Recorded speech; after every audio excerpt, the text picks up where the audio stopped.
a life story about Sarah and her own daughter, who had a difficult fate until one strange incident. Having decided to help her mother, the cleaning lady's daughter watered the flowers in the director's office. And when the little girl found the boss's wife's wallet, welcome back to Tales Tracks. I am excited to share a new story with you. Let's get started. Sarah Conway never lived up to her formidable name.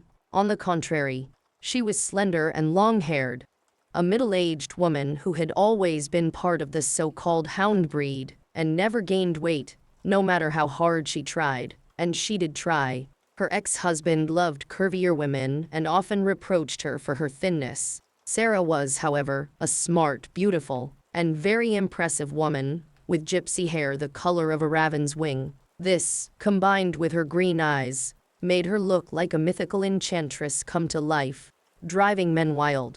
As a child, she was an ugly duckling, and her beauty only emerged when she reached her full-blooded maidenhood. Consequently, she constantly attracted male attention wherever she went, and could have easily worked as a model or actress if her circumstances had been more favorable. Unfortunately, her father was an alcoholic who passed away early, leaving her mother to raise Sarah alone. Her mother worked tirelessly on a local collective farm, which meant she couldn't give Sarah much guidance for her future. Despite this, Sarah conducted herself with dignity and graduated from school with honors. She then continued her education in the city, maintaining her village innocence, and eventually returned home to help her mother, who couldn't manage alone. Upon her return, Sarah, having experienced city life, hoped to persuade her mother to move to a larger town.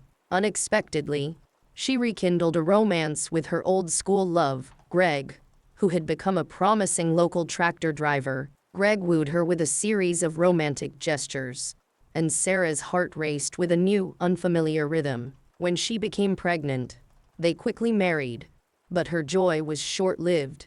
Greg died in a tractor accident 6 months later. Many striking women are unaware of their own worth, and Sarah was one of them. During her deep depression, she found solace in another man, Alex, out of desperation. Despite giving birth to her daughter, Irene, Sarah's figure and appearance remained stunning. In fact, motherhood seemed to enhance her beauty, giving her a tall stature, long legs, a thin waist, and well-defined second breasts, her pregnancy's main acquisition. Her youthful face, with its huge green eyes and naturally long eyelashes, made her appear much younger than her actual age. The decision to move to a big city with her mother and daughter was not easy for Sarah. Even when her second husband started drinking and her mother suffered a stroke that left her wheelchair-bound, Sarah stubbornly tried to improve the situation and help Alex, despite his worsening behavior. But when the last enterprise in the village,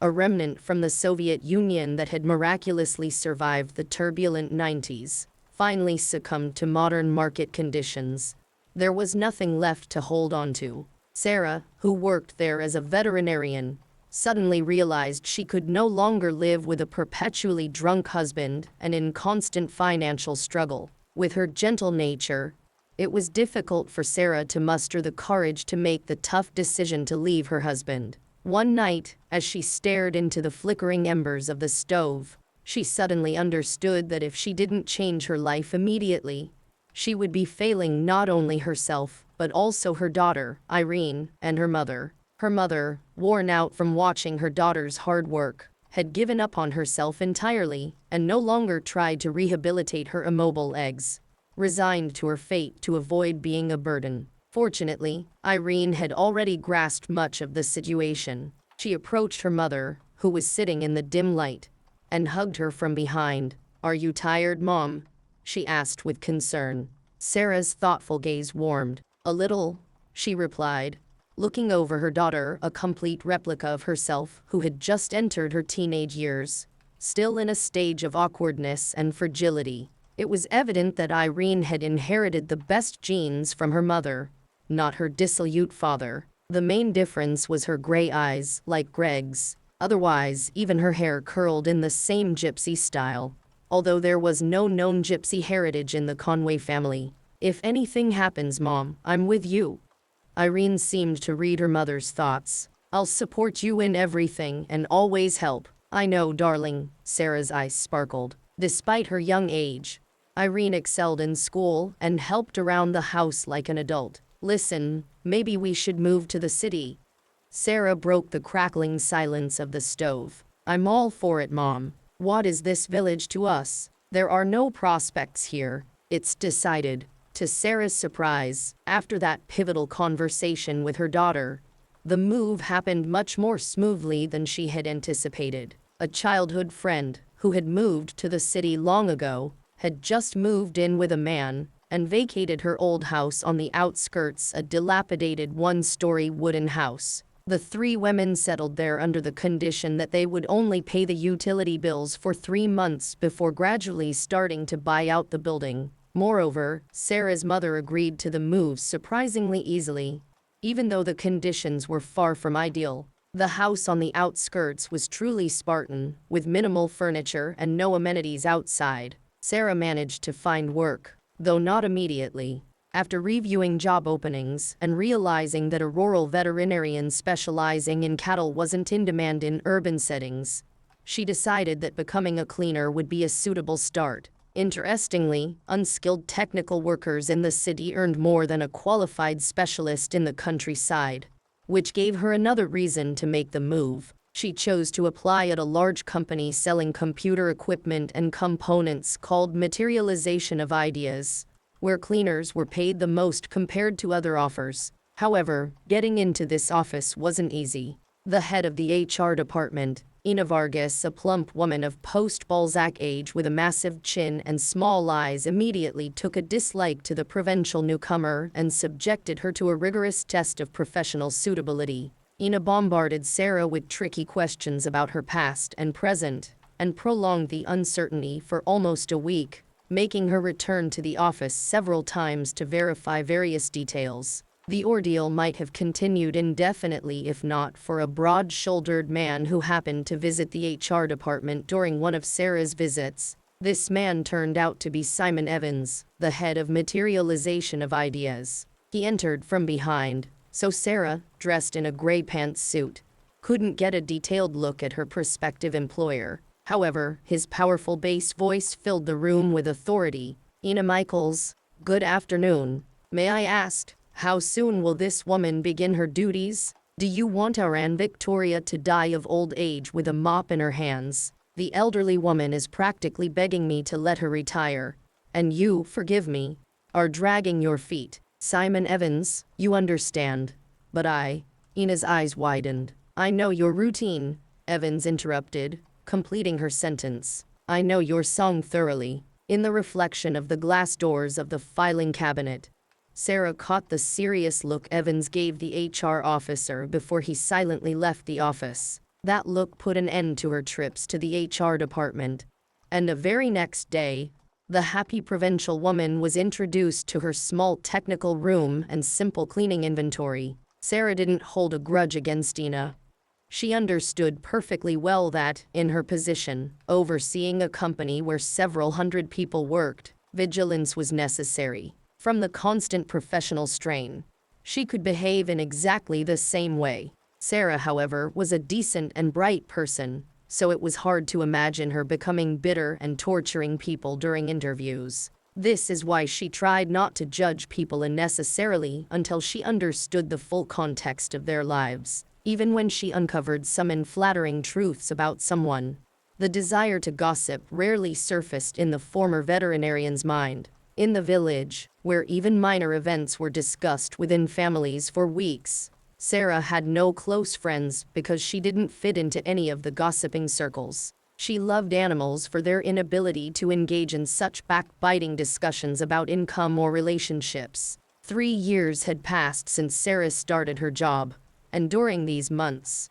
she tirelessly and responsibly dedicated herself to her work. Not only were the stairs and office floors immaculate, but every shelf and plumbing fixture shone with hospital cleanliness. Her high level of performance impressed everyone, including Ina, the HR manager, who, despite still disliking Sarah for her village origins, eventually acknowledged her excellent work. One day, Ina even complimented Sarah in passing and gave her a box of chocolates for her professional holiday. However, this didn't stop Ina from committing minor misdeeds, such as frequently spilling dirt or spreading rumors about Sarah. In Ina's tales, Sarah was depicted as a dissolute girl ready to jump into bed with anyone, which caused some colleagues to look at her unkindly.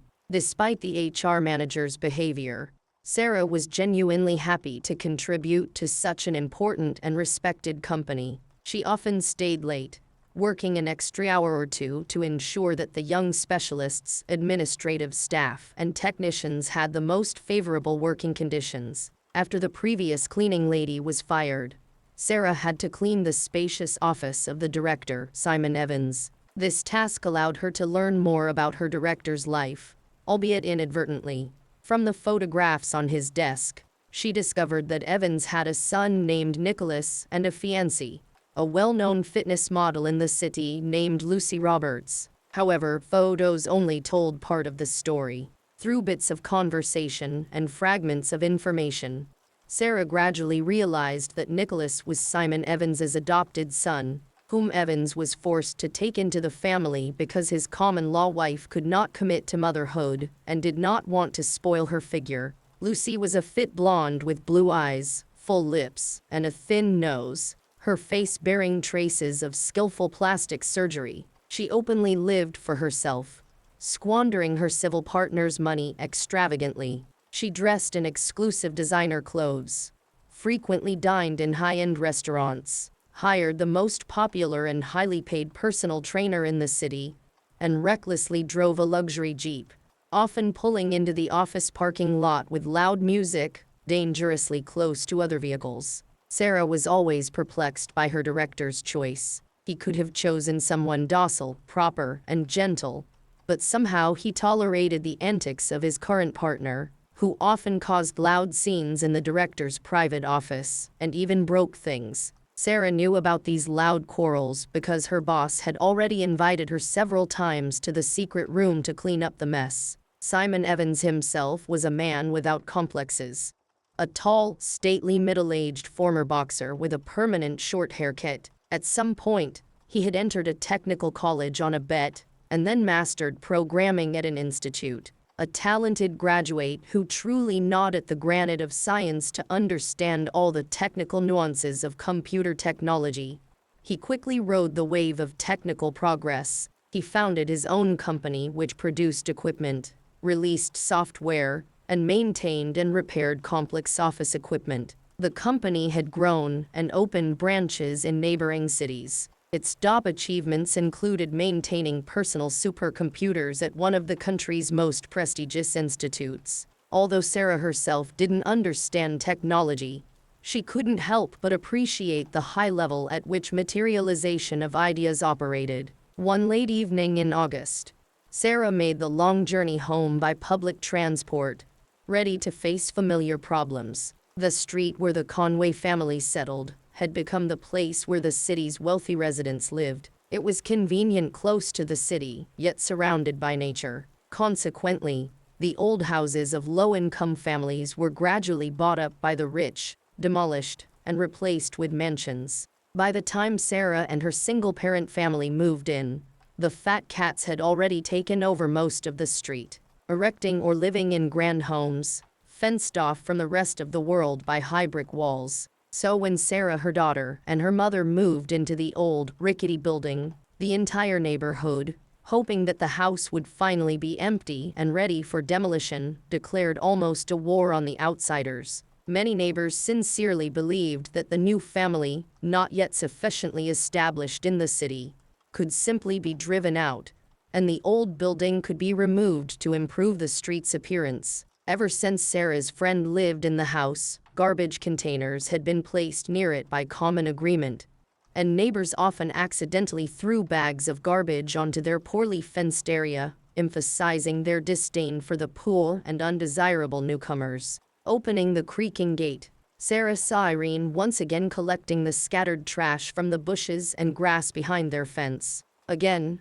the woman sighed tiredly. "Yes, and again the Popes," Irene said, pulling a crumpled receipt from her pocket that clearly bore the name of the owner of a nearby house. Sooner or later, we'll prove it. Sarah didn't listen to Irene's indignant speech, being deeply immersed in her thoughts. Her daughter didn't know that she had already contacted the local police officer 3 times. Only once did the officer, a captain, deign to walk around the neighbors and ask a few questions about the garbage bags regularly appearing on their property. Naturally, the neighbors denied everything, claiming it was slander. Pope himself then came in the evening, threatening Sarah with his connections and higher authorities who could quickly deal with all this unbridled social dirt. Sarah didn't tell her mother or her daughter about these past events. Instead, she wisely decided it was best to agree with Irene's naive arguments, who continued to vent her frustrations into the void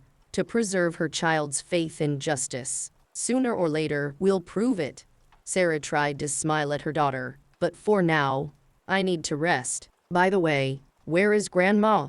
Is she better? Not exactly, her daughter hesitated visibly. What do you mean? Sarah asked with concern. Grandma's feeling bad. The pills are gone, and there's nothing to buy them with. A few days ago, Sarah's mother caught a bad cold in the autumn like wind, and the first aid supplies quickly ran out. After making the first payment on the house, Sarah had no money left. Consequently, due to her advanced age and disability, the elderly woman's condition worsened noticeably. Sarah began to suspect that her mother had something more serious than a common cold. It was clear to Sarah that her mother might have bronchitis or pneumonia. For a while, she lost control and coughed violently into her hand, trying to hide her condition from her daughter. But it didn't work. Oh, and you got it from your grandmother? Irene questioned. What are you saying? I just choked. Sarah hurriedly replied, her body overcome with weakness and chills. Don't lie. I can see. Irene persisted. And what should I do with you? Everything's fine. I'll have some tea now, and it'll get better. Maybe you should finally take a weekend, Irene suggested, putting her hands on her hips and suddenly becoming a mature and serious woman. I can't, you know. The same Ina Michaels will skin me alive. Sarah recalled the displeased look of the HR manager and realized it was too early to ask for sick leave. I don't know who Ina Michaels is, but according to the labor code and labor rights, Irene, but you're a grown-up girl. She should understand. I'm not grown up. Tears welled up in Irene's eyes. I'm not grown up, Mom. With those words, she turned around and quickly ascended the dilapidated stairs, disappearing into the depths of their worn-out home. I know, Sarah murmured quietly to herself, feeling deeply tired and upset. But it's not my fault that you're repeating my path. By morning, the women's health had significantly deteriorated. They spent nearly the entire dark period of the day suffering from delirium, realizing all too well that it wasn't just a cold, but something much more serious. Throughout this time, Irene rushed between her mother and grandmother, attempting to lower their fevers with cold compresses and sour fruit drinks. Perhaps due to these simple efforts, as dawn broke outside their window, Sarah began to feel somewhat better. Where are you going? Irene, who had dozed off in the early morning, woke alarmed as she felt her mother preparing to leave. To work, of course, Sarah answered hoarsely.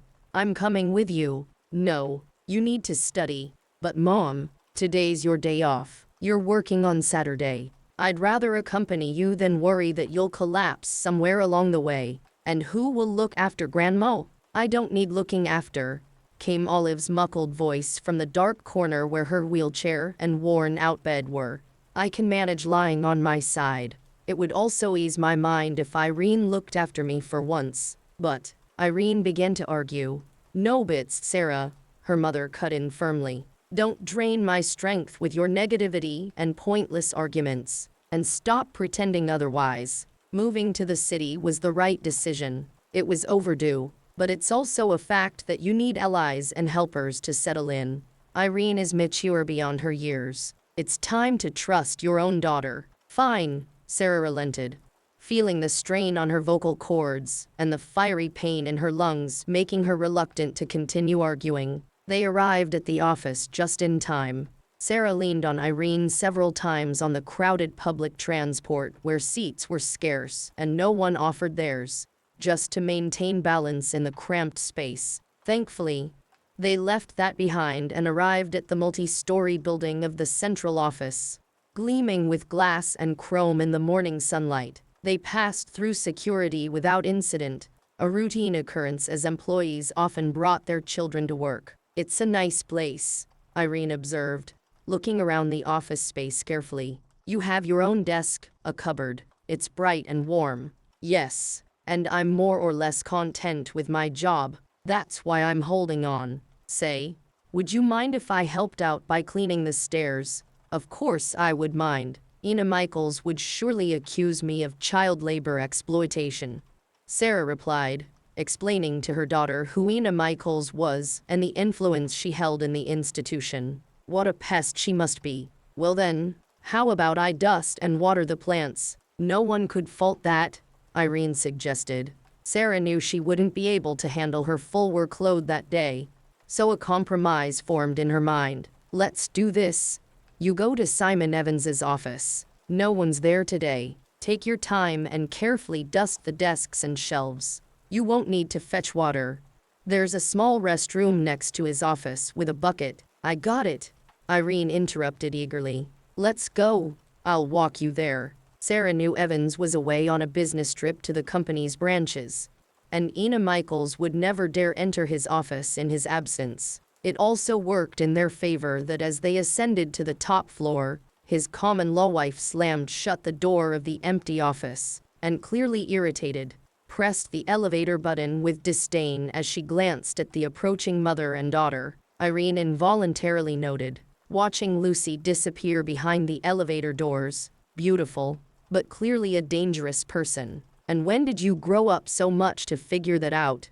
Despite her clouded mind, Sarah managed a smile. Irene's always been perceptive. Growing up in the village taught her things like cleaning properly without needing to be taught, Sarah continued, reflecting on her daughter's industriousness. "The love for cleanliness runs strong in our family, from my mother and also from my father, whose tractor always shone like it had just come out of the river even in the peak of the season." Irene busied herself with the cleaning tasks, efficiently filling a bucket with water and meticulously wiping down accessible surfaces. She started with a damp cloth and followed up with a dry one to ensure there were no streaks. She took pride in being able to assist her mother, especially after her outburst the previous day, which she now regretted. While cleaning, Irene's attention was drawn to Simon Evans's family photo. She noted a dark-haired boy standing apart from his parents, about her age, with incredibly sad brown eyes and endearing freckles on his cheeks. There was a maturity in his gaze that struck her deeply. "Where is he? Where am I?" Irene asked aloud, momentarily lost in her thoughts before refocusing on her task. As she dusted the shelves, melancholy thoughts overwhelmed her. Mom and Grandma are probably not just dealing with a cold anymore, but something much more serious, she worried silently. Mom's body might manage, but Grandma, her thoughts drifted back to the previous night when she had heard Olive's quiet prayers in the darkness, pleading for relief from her suffering. Now, in the light of day, the gravity of the situation weighed heavily on her. Sarah's concern deepened as she watched her daughter slump onto the sofa in frustration. The pressing need for money to buy medicine for her mother and grandmother weighed heavily on them both. In a moment of despair, Irene's hand brushed against something unexpected, a small, dark-colored leather handbag left near one of the side panels. She picked it up, realizing its value could potentially cover a significant portion of their debts. "Why are you testing me?" Irene murmured aloud, staring upwards as if seeking an answer from the heavens. Despite her inner turmoil, she carefully opened a bag and found that while it didn't contain a large sum of cash, there was enough to purchase the medicine they urgently needed. Her initial intention was to take only what was necessary, but the sudden creak of the office door startled her, prompting her to hastily conceal the entire bag under her t-shirt. Sarah's head appeared in the doorway, asking if Irene had finished. "Yes, everything's fine," she replied quickly, masking her anxiety. Let's go home. Ina Michaels isn't here today, and there won't be another chance. She marveled inwardly at the coincidence of her prayer seemingly answered. As they left the office and headed for home, Irene couldn't help but wonder if her prayer had been heard. Does prayer work? She mused silently, keeping her thoughts to herself. Out loud, she exclaimed cheerfully, "What luck! I managed to finish everything just in time. Let's hurry, the bus will be here in 15 minutes." Sarah was surprised by her daughter's sudden efficiency. "How did you know?" she asked, to which Irene replied with a grin.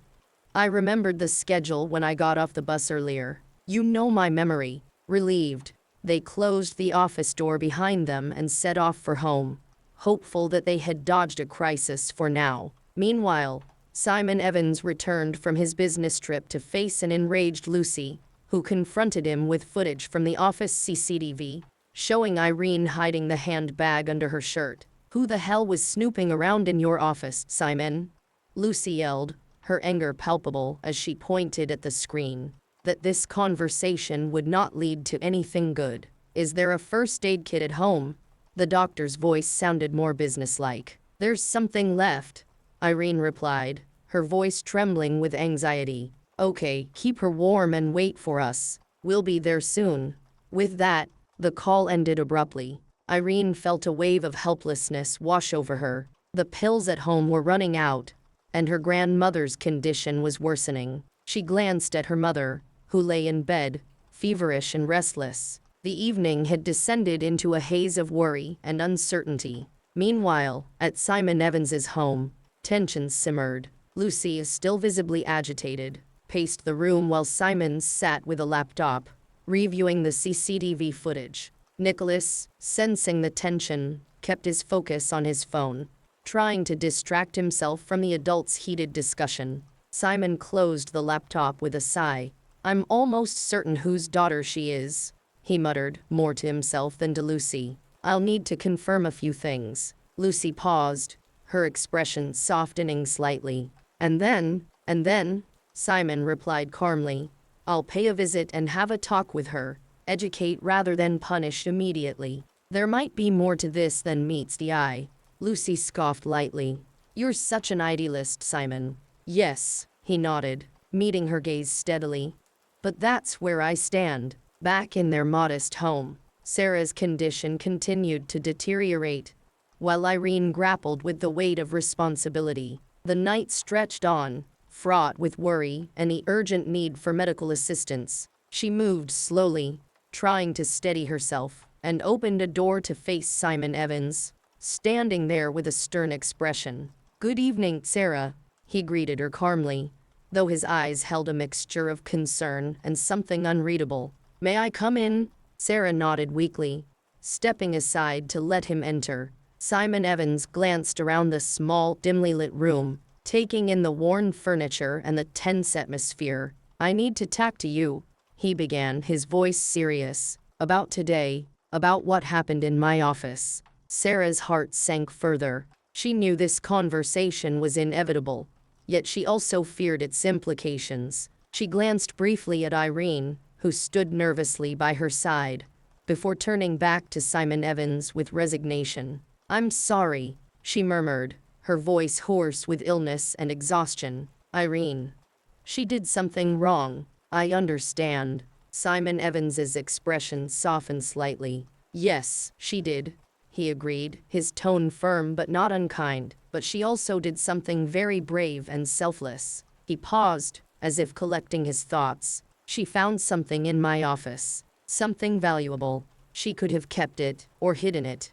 But she didn't. She did what she thought was right." Sarah looked at her daughter, whose eyes were glistening with unshed tears. "I didn't mean to cause trouble," Irene whispered, her voice barely audible. Simon Evans sighed, then reached into his pocket and pulled out the small leather handbag. "This belongs to Lucy," he explained. "It seems she left it behind unintentionally." He turned to Sarah. "I'm not here to accuse or punish," he continued, his gaze steady. "I'm here to understand and to offer help, if you need it." Sarah nodded, feeling a mix of relief and gratitude. "Thank you," she managed to say, her voice breaking slightly. Simon Evans nodded in return. "I'll speak to Lucy," he assured them, "and I'll ensure you have what you need for your mother's and daughter's health." With that, he placed the handbag on the table gently and turned to leave. "Take care, Sarah," he said softly. "I'll be in touch." As the door closed behind him, Sarah sank into a chair, overwhelmed by emotions and the weight of recent events. Beside her, Irene wrapped her arms around her mother, silently offering comfort and reassurance in their uncertain world. The hostess hastened towards her inevitable fate, embodied in the form of the company director, manifestation of ideas and the earliest termination, greeted Sarah Conway Evans as he meticulously inspected the peeling paint on the walls, seemingly disregarding the woman. "Do you understand why we're here?" Next to the director stood his adopted son, whom Sarah recognized from office photographs. "I'm not sure what my daughter was thinking, but she acted with good intentions," the hostess whispered guiltily, her lips pale. I truly do." She nodded earnestly towards the director. "To avoid escalating the situation and involving the authorities, I brought my son here to impart a valuable lesson at your expense. Stealing is unacceptable. Any transgression carries consequences. Therefore, forgive me, but I must insist on entering your home." "Of course," the woman stepped aside, "but I won't allow anyone to harm my daughter." "Ask me." "No, ask me," a composed Irene interjected proudly, lifting her head confidently into view. "I know why I took that bag and what I used it for. I spent nothing beyond what I paid at the drugstore. Here it is." Irene extended her bag with a trembling hand, determined to appear resolute. However, in the flurry, she forgot to secure her purse, and its contents spilled out onto the worn, burgundy-painted floor. Curiously, a photograph depicting two people in a compromising position floated down slowly like an autumn leaf and landed among a scattered heap of trinkets, cards, and money, a stark symbol of Roberts's bride's falsehood and vanity. "So intriguing." Simon Evans raised his eyebrows, bending to pick up the photo. Well, my partner, I was just about to entrust this person with some work. It happens." On the back of the printed image, assembled from letters cut from various newspapers and magazines to disguise the handwriting, was a clumsy inscription. "If you want these pictures to disappear forever and not reach your future husband, leave the money in the abandoned house at the beginning of your street, where you live." It was a valuable lesson. Simon ruffled Nicholas's hair and scrutinized the mistress of the house carefully. "Do you need to see a doctor? Perhaps a clinic visit is in order." "They won't take us." Sarah shook her head. "Neither me nor my mother." And Nina mentioned something about skipping classes. Well, the CEO said rather sternly, then added after a brief pause. "Get ready." "Where to?" Sarah asked. "To a private clinic. But my mother doesn't go fast." Sarah hesitated. "And I'm not in a rush. Besides, I have capable hands." "I'll help," he insisted. "It's inconvenient." Sarah tried to decline. "You understand a lot, Sarah Conway," he said warily yet calmly, gently moving her aside to assist the elderly woman inside. Sarah struggled greatly with the illness that emerged, developing against a backdrop of extreme fatigue. Doctors diagnosed severe pneumonia, and the outcome remained uncertain had she not received timely care. Olive, much older and more frail, faced even greater hardship. Yet skilled medical intervention managed to restore her health, and a week after Sarah's recovery, her mother returned home, albeit thinner and worn but otherwise healthy. "You've been a tremendous help." Sarah could barely contain her gratitude, unsure how to express it adequately to her boss. "Oh please, if I had known about your troubles sooner, I would have intervened long ago. That's how it works in our company, one for all and all for one." The director waved it off. "By the way, I come bearing gifts." With these words, Evans opened a car's sizable trunk and retrieved a brand new, electrically powered wheelchair. The latest Japanese model. It costs as much as a wing of a Boeing. "It's much less than what I would have lost continuing to trust my ex-partner and business associate." Simon Evans winked. Consider it a token of appreciation to you and your daughter. And outside of work, you can call me you. I like to keep things simple. It will be quite challenging for me, Sarah replied honestly. It's okay, you'll get used to it, Simon chuckled. I certainly did. By the way, what are you doing this evening? The question caught Sarah completely off guard. She was genuinely touched by her boss's generosity, though she didn't dare interpret all these gestures and gifts as flirtation. Then it's settled. Simon smiled even brighter, correctly reading her surprise and hesitation. I heard you have a background in veterinary education. How about a trip to the zoo? You'll see some exotic creatures. And what about Irene? Sarah asked incredulously, still trying to grasp the situation. He'll stay with Nicholas. I'll bring him over, and Olive will keep an eye on him. At our place? Yes, at your place. Nicholas is a fine young man, quite bright for his age. It would be beneficial for him to experience how people live. Simon paused for a moment, searching for a diplomatic way to finish his sentence. Outside his usual social circle. The woman nodded in understanding. I hope I didn't offend you, he added quickly. And I wasn't offended. You? She switched to a familiar tone effortlessly. Then be ready in 2 hours. All right, great. Simon grinned. And in the meantime, you can tell me why such a beautiful woman doesn't have a man. Oh, it's a long story, and I have plenty of time. Simon smiled back as he walked towards the jeep. Never and nowhere, he added almost under his breath, pausing at the open gate where a new bag of garbage from the neighbors lay conspicuously.